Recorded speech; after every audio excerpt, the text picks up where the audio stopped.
Hi, Brian from Sipkens Nurseries here, and I just wanted to give you a brief introduction to seed starting.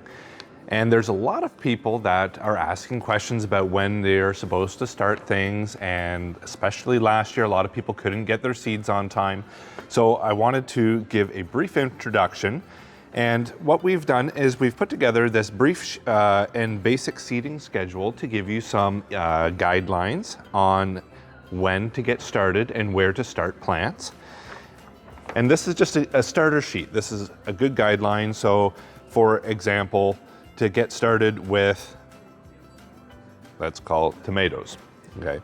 So the earliest you could successfully start tomatoes inside for transplanting outdoors is the end of February, early March. If you got your seed pack at home today and you thought, oh, I'm gonna get them done, you'll probably find that your seedlings get too tall and too thin that when you go to plant them outside, they'll break off or they'll be so weak that they don't get started right away.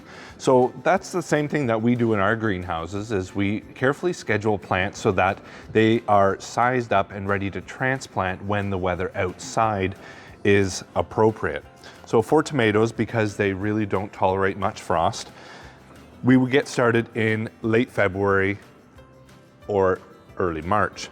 And that will give us a nice transplant for the middle to late May, when the soil temperatures outside have warmed up enough that you will be able to get them planted and keep them growing. To actually go and start seeds outdoors of tomatoes is actually very difficult because of the number of days it takes to reach harvest. Most people like to brag about their first tomato from their own garden. And this variety here is the Celebrity Tomato. And on the back of the seed packet, it will say days to harvest, in which case this is 70 days to harvest. So if you start outside the 1st of June, you got all of June, all of July, most of August, before you will get to the point that your tomatoes will start to produce ripe fruit. And most people are running out of patience at that time of year. So that's the advantage of starting with a transplant. So whether you start it yourself indoors or whether you pick up a transplant here in the greenhouse come May, keep in mind that when you start will also make a difference on when you finish.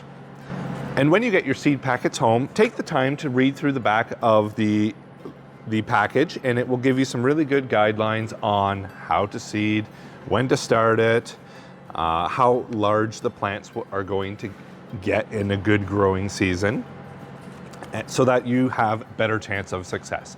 Because that's what growing vegetables and plants is all about, is the finished product.